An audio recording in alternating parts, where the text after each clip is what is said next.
Hey guys, and welcome back to the channel. TheSketchMonkey here. Today we're having a look at this beauty, a blacked out Jeep Wrangler 4xe, meaning that this is indeed the plug-in hybrid. You do get about 22 miles of all electric range with this spec, and you also have the 20-inch wheels here. So the Sahara trim that we do have here is a mix between sort of the luxury and the off-road. We do have the body painted fenders right here, as you can see, adding a little bit of luxury to this.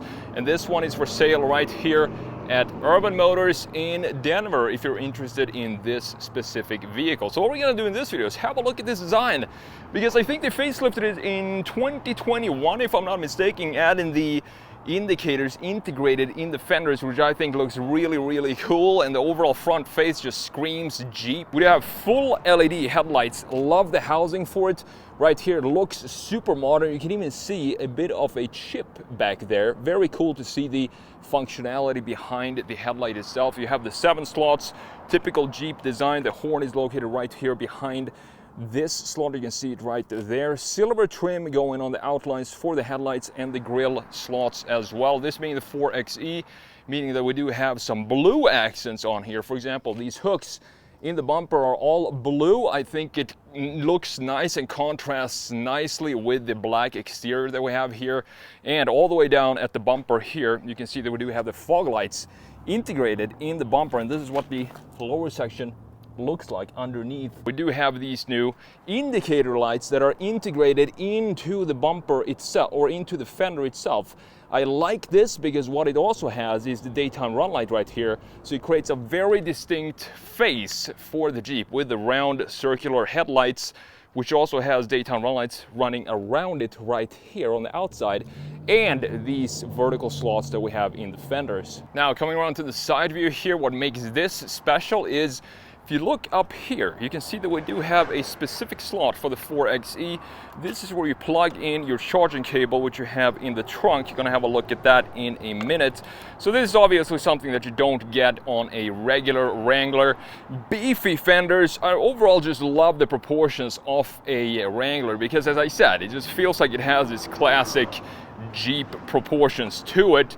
You can see the windshield wipers here and how the windshield is completely straight up from the A-pillar. It's completely flat here. There is no curvature in the windshields of a Jeep Wrangler. I love the wheels and tire setup here. As I said, the Sahara being more of the off-road slash luxury vibe spec for the Jeep. You do have big 20-inch wheels, 255mm wide tires, and they're not too aggressive. This is more for regular road use. You have the trail-rated logo right here, Sahara badge, and Jeep Wrangler in blue with the blue accent for the 4xe. Moving further back, of course, you can take off the all the doors and turn this into a proper convertible if you want to. That's also one of these specific Jeep features. Here you have the same sort of big fenders in the rear end, looking very clean, and these are body painted for the Sahara, again adding this luxury feel to this car. Coming around to the rear end, you have a full spare tire, and regulations say that you do need to have a brake light somewhere above the tire, up by the window. And what Jeep did is just mounted it right here, so it's inside of the mount for the spare tire. And this is a, as I said, full-size spare tire, 20-inch wheel. You can open this two ways. You can open it down here, or just open it up like a door like this, or you can also open it up here. So you have a split opening for the rear end, and underneath this carpet here, this is where you find all the charging cables and stuff like that. Not a lot of connectivity back here, but you do have a 12-volt cigarette outlet, and here you can see the roll bar. If you remove this roof, you still need some sort of protection if you roll over, and this is pretty sturdy stuff here that needs to hold the weight of the entire Jeep. So let's close this back up. You can see some decals here, very cool. For the Wrangler, this 2-door, the 4-door, and then you have the measurements. So let's close this back up and let's have a look at what's powering this 2024 Jeep Wrangler Sahara 4xe. You got to close the top piece first, otherwise, of course, the tire is not going to close. Under the hood of the 2024 Jeep Wrangler 4xe Sahara, we do have a 2-liter hybrid turbo inline 4 putting out 375 horsepower. Not bad at all. and 470 pound-feet of torque, connected to an 8-speed automatic. You got 4-wheel drive, obviously, 0 to 60 in about 5.3 seconds. Fuel economy comes in at 49 mpge, and as I said, you do have 22 miles of all-electric range. And the price for this right here at Urban Motors is $39,990, and I'm gonna link this down in the description. Now, part of the big refresh in 2021 is, of course, the interior, which got a massive upgrade. So let's jump in here and check out this interior. You can see how the doors are attached here. As I said, you can easily just remove the doors here. It's attached with this little cable at the bottom, and that's pretty much it. That means you can't have any window controls on the door itself. Those are actually located right there in the center, but you do have, of course, door handle, mirror adjustment here, and lock and unlock button with a door handle and a netting down low. Here's a quick overview of the interior. So let's jump in here. We have the cloth seats, manually adjusted seat controls here. Let's jump in and let's fire this up. There are some special features here because this is, of course, the 4xe. For example, looking here on the right side, you have a charge meter and the power meter up top, which is something specific for the 4xe. And I do like the integration of the gauge cluster. Again, Jeep just has this very functional design to it. 2 round gauges on each side with a small little display in the middle. And that's pretty much all I want to see. I don't need anything else than this. It's a very short distance here from the windshield into the gauge cluster up top here. Super short. I can put my hand here and you can see just how short the distance is up to the windshield up here. Now, for the refresh, we did get this beautiful integration of the infotainment screen as well, and this works really well. I do like the graphics that we have here. We have the comfort and the climate settings in the screen, but thankfully we still have them down here as well. So this system, wireless Apple CarPlay, you have the vehicle settings here, rear view camera, you can check that out. Very high resolution, looks very clean, fisheye lens for that. You have all these apps as well with the media, the Sirius XM Bluetooth connection.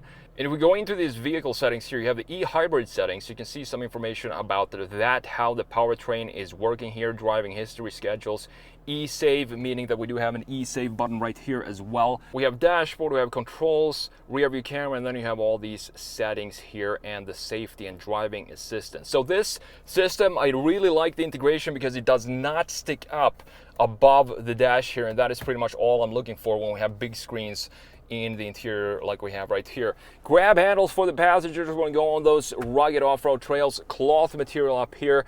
Pretty hard material up top. We do also have the cloth seats, as we talked about, with the Sahara logo right here in the backrest, looking beautiful.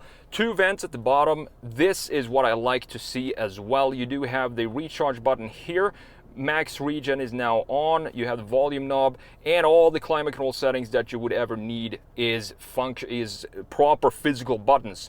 For example, for the fan speed, you just rotate this dial. Very rugged design for this. Temperature here, heated steering wheel, and heated seats. You don't have ventilated seats in this one. Start button located to the left of the climate settings, and these are the controls for the windows. So you just open the windows by using these. In the middle, as I said, you can't have them right here on the door because these doors come off the car, so you need to mount them somewhere else. 12-volt cigarette outlet, media connections here, a couple of USBs, and an aux port right there. Small little storage slot down here, and this is how you select 2-wheel high, 4-wheel high, or 4-wheel low. Putting it into reverse, gonna pop up the reverse camera. In this case, we only have one single camera. You can equip this with a 360 camera if you want to.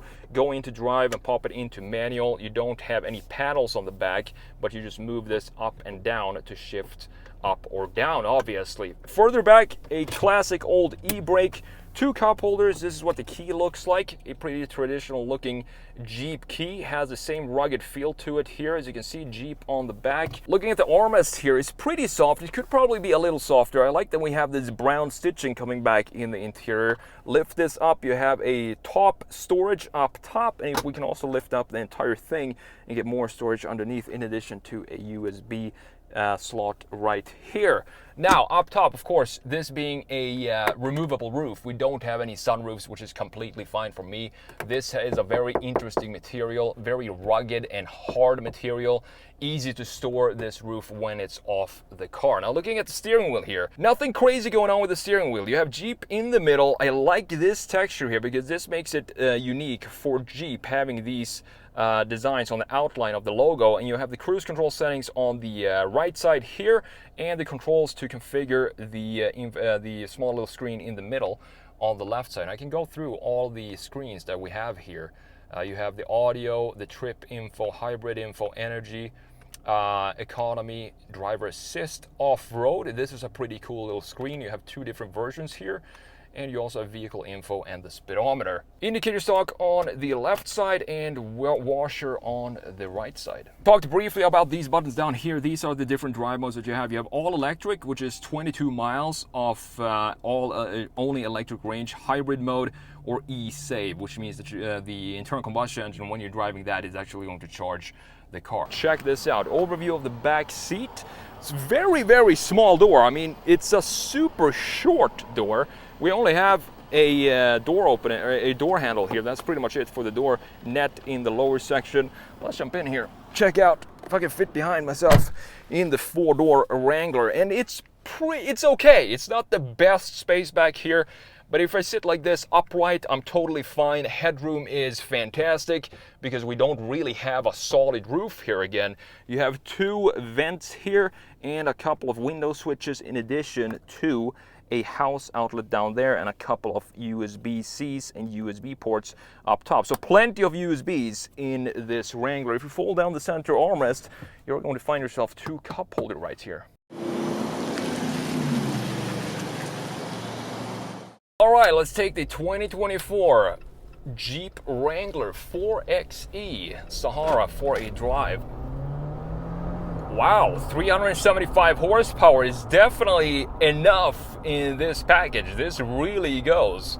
I don't have any electric charge at the moment, so I'm just gonna keep it in hybrid, but I do like the graphics that we have in the gauge cluster. I also have it in full regen now, so we should get some electric range eventually. You do get up to 22 miles of electric range, and I think that's a really good idea in pretty much most cars that don't really are affected too much by weight, because adding this electric powertrain is obviously going to add batteries, going to add a lot of weight to the car.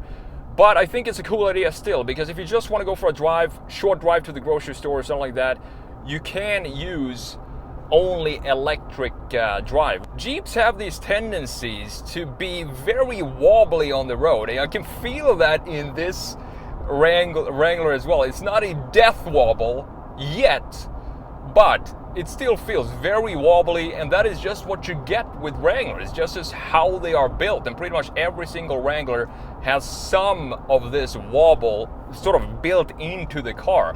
So let's check the turning radius here before we get oncoming traffic, and let's see how the turning radius is in a 2024 Jeep Wrangler. Here we go, turning radius going into the second lane, so that's not bad at all for a four-door Wrangler. Let's step on it. You can see the power meter going up to 100%. We're using all those 375 horsepower, 470 pound-feet of torque. I mean, the power numbers are not bad for just a V8 Wrangler, just with a four-cylinder under the hood. When I let up the gas, you can definitely feel the regen. You can see the charge meter going down into charge. It's not the... I don't think you can probably not use this as a one-pedal driver because the regen is not that substantial. You can just feel it slowing down a little bit, and it always feels good. I would like to have it have a little bit more regen than this, so I could actually almost use one pedal driving, and I also get more charge back when I let off the gas that way. Big thanks to Urban Motors here in Denver for providing this 4xe for me to review for you guys today. If you're interested in this one, I'm going to link it down in the description as always. And thank you so much for watching, and I will see you in the next video.